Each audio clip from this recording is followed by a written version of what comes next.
On the 11th of August, the US said that the Taliban were likely to seize the whole country. It was just a question of how long it was going to take. Were you already on holiday? So, by the way, that is part of the central assessment that I described, that we thought that they would seize. There are basically a variety of scenarios between the Taliban takeover and civil war, but the most likely, the central assessment, was that it would be a Taliban consolidation of power, but that it would take place in the months following the evacuation, and that Kabul would not fall before the end of the year.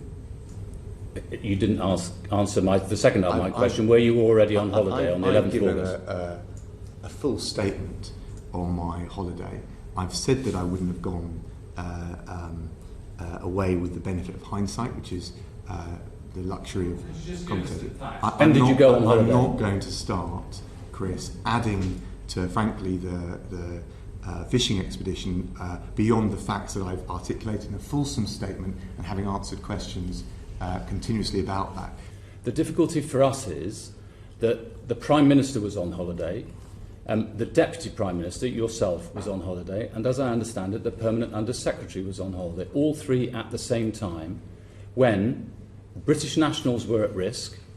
Many people, thousands of people by your own estimation, who stood by us in a difficult time in Afghanistan were in peril of their lives, and there was still not a proper crisis centre up in place. Do you not see that it's important for British people to understand why you thought it was right to go on holiday? No, sorry, I'm afraid I don't agree with that analysis. Of course, I've been clear with the benefit of hindsight. I wouldn't have gone away at all. The charge in relation to officials, I think, is particularly unwarranted because we always make sure that we have the right cover in place.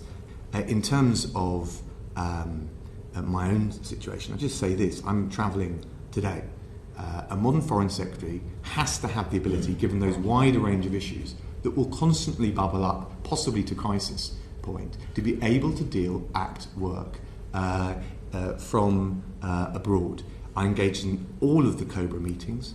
I engaged and directed the emergency response team directly, and I was engaged with international partners. So the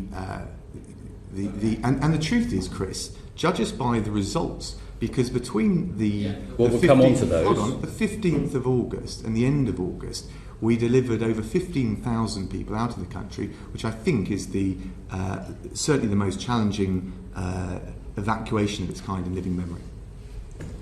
On results, can you tell us how many people you think, both UK nationals and their families, and then the people who might qualify because they worked for UK forces, and then thirdly, the extremely vulnerable? What you think? What is your best estimate of those numbers? And I fully accept that you're not going to be able to give, So there's three categories. You're right. In terms of nationals, we got through the overwhelming majority of nationals that we could verify eligibility.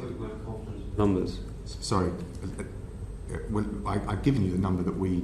No, but you also answered the question. You said you weren't confident of the numbers, so I'm just wondering... So I'm not confident in the numbers remaining, but we think that they would be in the low hundreds. Why? What do you mean by low hundreds? Do you mean 110 sort of area, or do you mean 200, 300, 400? They will be in the low hundreds, but I'm very reticent about giving a firm figure precisely because we don't know.